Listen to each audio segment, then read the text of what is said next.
여호와께서 여호수아에게 명령하신 대로 여호수아가 기럇 아르바 곧 헤브론을 유다 자손 중에서 분깃으로 여분네의 아들 갈렙에게 주었으니 아르바는 아낙의 아버지였더라. 갈렙이 거기서 아낙의 소생 그 세 아들 곧 세세와 아히만과 달메를 쫓아내었고 거기서 올라가서 드빌 주민을 쳤는데 드빌의 본 이름은 기럇 세벨이라. 갈렙이 말하기를 기럇 세벨을 쳐서 그것을 점령하는 자에게는 내가 내 딸 악사를 아내로 주리라. 갈렙의 아우 그나스의 아들인 온니엘이 그것을 점령하므로 갈렙이 자기 딸 악사를 그에게 아내로 주었더라. 악사가 출가할 때에 그에게 청하여 자기 아버지에게 밭을 구하자 하고 나귀에서 내리매 갈렙이 그에게 묻되 내가 무엇을 원하느냐? 내게 복을 주소서. 아버지께서 나를 네겝 땅으로 보내시오니 샘물도 내게 주소서. 하매 갈렙이 윗샘과 아랫샘을 그에게 주었더라. 오늘은 믿음의 가정이 누리는 복이라는 제목으로 함께 은혜 나누기 원합니다.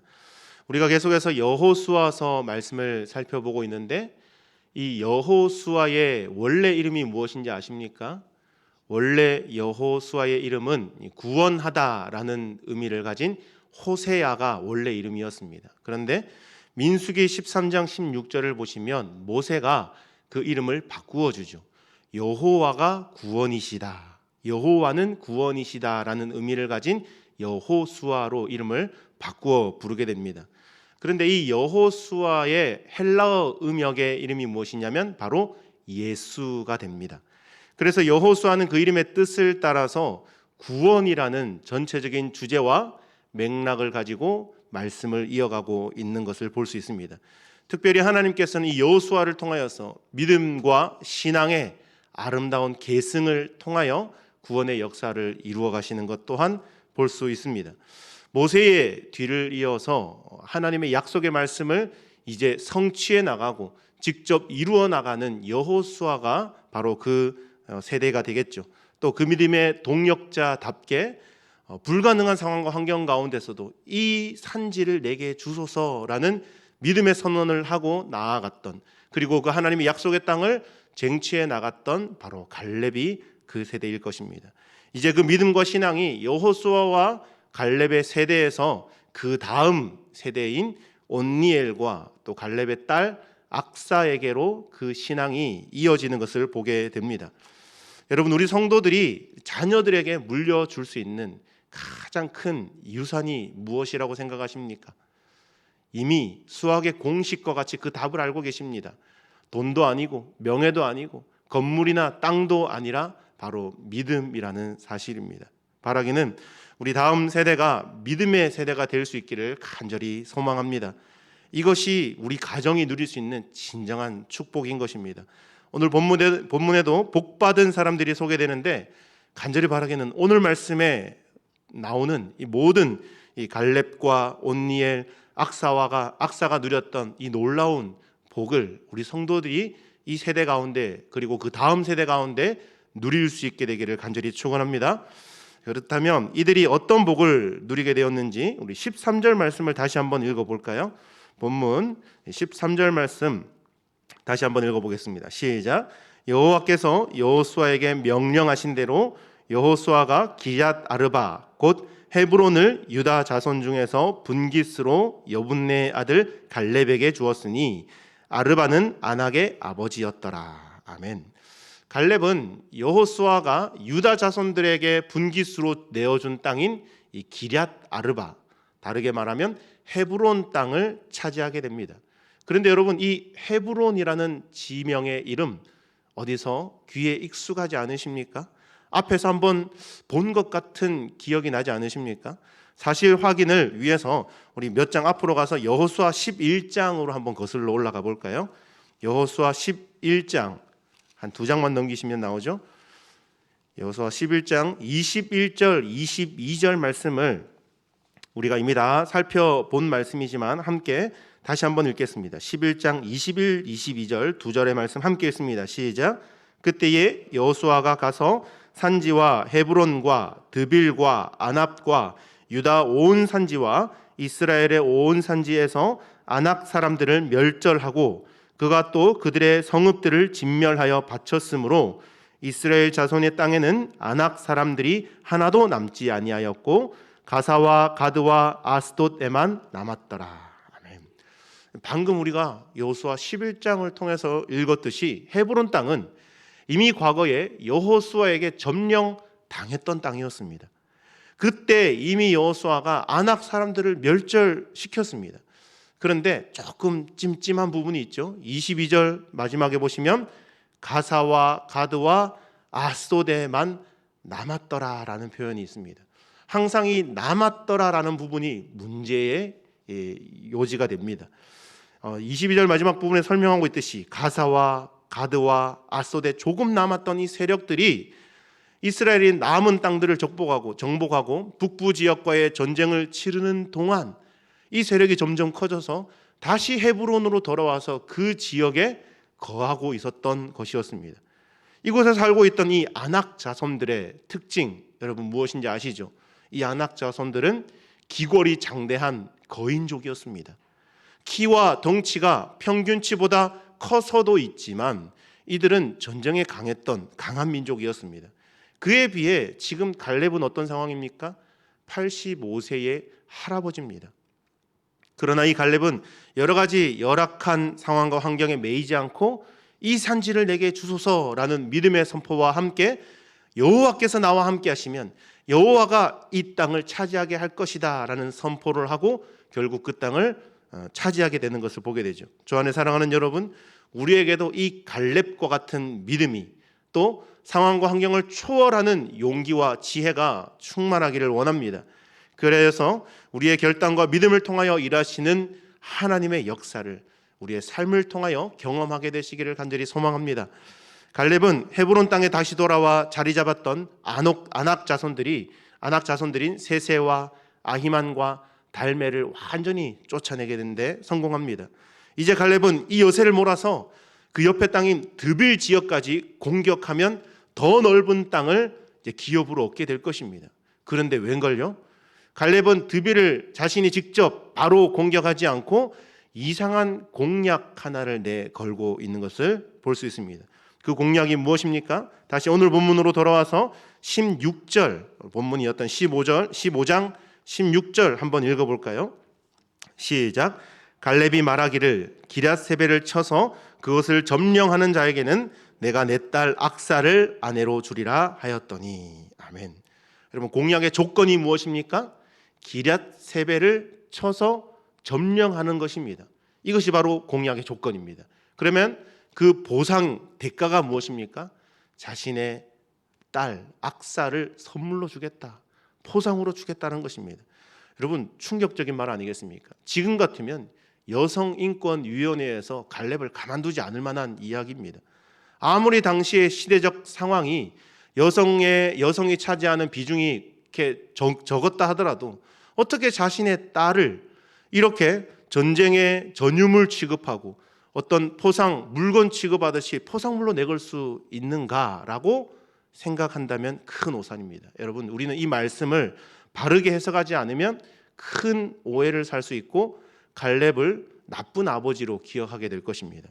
여러분, 그런데 갈렙이 어떤 사람입니까? 갈렙은 여호수아 못지않게 믿음을 굳건히 지켰던 믿음의 사람이었습니다.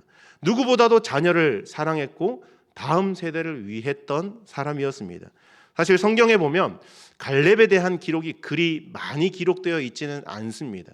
대부분의 역사적인 기록은 모세의 후계자로 이어받아서 이스라엘의 리더십을 이어갔던 이 여호수아에게 모든 초점이 맞추어서 말씀이 기록됩니다.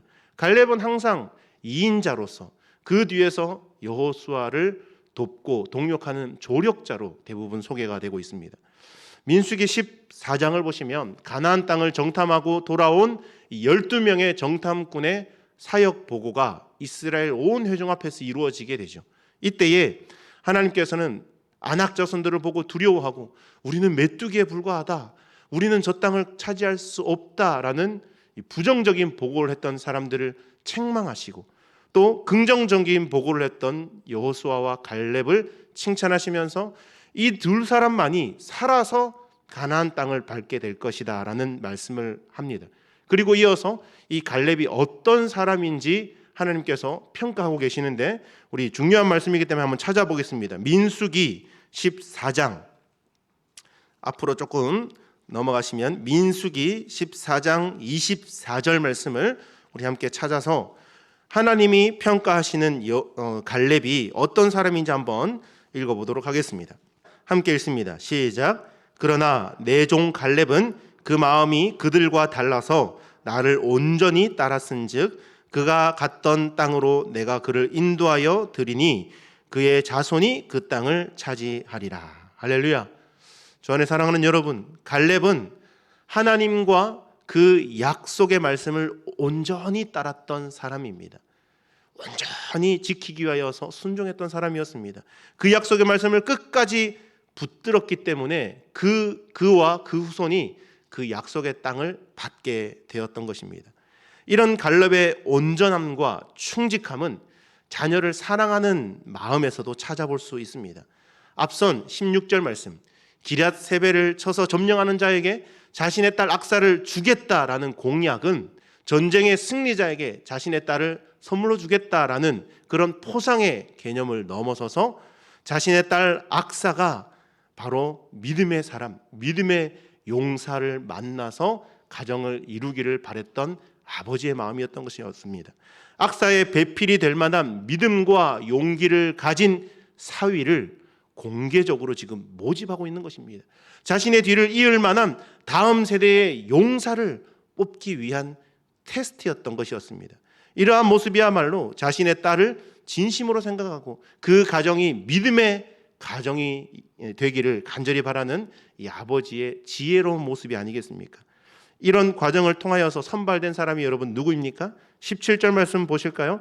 제가 한번 읽겠습니다. 갈렙의 아우 그나스의 아들인 온니엘이 그것을 점령함으로 갈렙이 자기 딸 악사를 그에게 아내로 주었더라.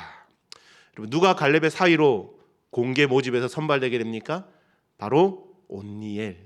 이 온니엘의 이름의 뜻은 하나님의 힘, 하나님의 능력이라는 의미가 있습니다. 바로 이스라엘의 초대 사사로 세워지는 온니엘이 갈렙의 사위가 되어 이 악사의 남편이 되는 것을 볼 수 있죠.